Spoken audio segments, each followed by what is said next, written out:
സമൂഹമാധ്യമങ്ങളിൽ ഇപ്പോൾ വലിയ രീതിയിൽ നിറഞ്ഞു ഒരു വലിയ വിഷയം തന്നെയാണ് പ്രണവ് കൊച്ചു യൂട്യൂബ് ചാനലിലെ ഫാമിലി ഇഷ്യൂ.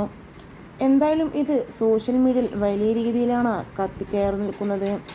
ഇരുവരും അങ്ങോട്ടും ഇങ്ങോട്ടും പരസ്പരമുള്ള പ്രശ്നങ്ങൾ എല്ലാം തന്നെ തുറന്നു പറഞ്ഞപ്പോൾ പ്രവീണും മൃദുലയുമാണ് ശരിയെന്ന് പറഞ്ഞ് ഒരു പക്ഷവും, മറുപക്ഷം കൊച്ചുവും അമ്മയും അച്ഛനുമാണ് ശരിയെന്ന് പറഞ്ഞും നിരവധി പേർ രംഗത്തെത്തുമ്പോൾ കല്യാണിയെയും പ്രണവ് കൊച്ചുവിനെയും ചേർത്ത് നിരവധി ഗോസിപ്പുകൾ സമൂഹ മാധ്യമങ്ങളിൽ ഒന്നടങ്കം പ്രചരിച്ചിരുന്നു.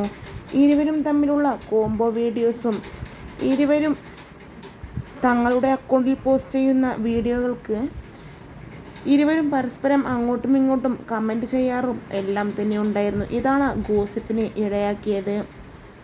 എന്തായാലും ഇപ്പോൾ ഇരുവരുടെയും പ്രശ്നങ്ങൾ വലിയ രീതിയിൽ കത്തിക്കേറിയപ്പോൾ ഇതിലെല്ലാം തന്നെ പെട്ടത് കല്യാണിയാണ് എന്ന് തന്നെ പറയാം.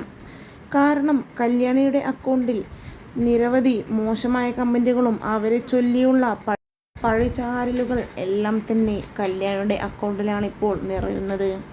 എന്നാൽ ഇവരെ എല്ലാം തന്നെ വായടപ്പിച്ചുകൊണ്ട് കല്യാണി ഇപ്പോൾ നേരിട്ടെത്തിയിരിക്കുന്നു. ഒപ്പം തന്നെ കല്യാണിയുടെ ആരാധകരും കമൻറ്റുമായി എത്തുന്നുണ്ട്. കൊച്ചു ഇത്തരക്കാരാണെന്ന് ഞങ്ങൾ അറിഞ്ഞിരുന്നെങ്കിൽ ഇവരുടെ കോമ്പോസ് ഇങ്ങനെ ഇറക്കി ഞങ്ങൾ വീഡിയോ ചെയ്യില്ലായിരുന്നു എന്ന് വരെ നിരവധി ഫാൻ പേജുകൾ ഇപ്പോൾ പോസ്റ്റുമായി എത്തുമ്പോൾ കല്യാണിയും ഇപ്പോൾ രംഗത്തെത്തിയിരിക്കുകയാണ്. കല്യാണിയുടെ ഇൻസ്റ്റഗ്രാം സ്റ്റോറി ഇപ്പോൾ വലിയ രീതിയിലാണ് സമൂഹ മാധ്യമങ്ങളിൽ ഒന്നടങ്കം വൈറലായി മാറിയിരിക്കുന്നത്. കല്യാണിയുടെ വാക്കുകൾ ഇങ്ങനെയായിരുന്നു: മറ്റു ഫാമിലിയുമായി എന്നെ കമ്പയർ ചെയ്ത് കമൻ്റ് ഇടരുത്. മറ്റുള്ളവരുടെ ഫാമിലി ഇഷ്യൂസിൽ എന്നെ വലിച്ചിടേണ്ട കാര്യമില്ല എന്ന് പറഞ്ഞാണ് കല്യാണി എത്തിയിരിക്കുന്നത്.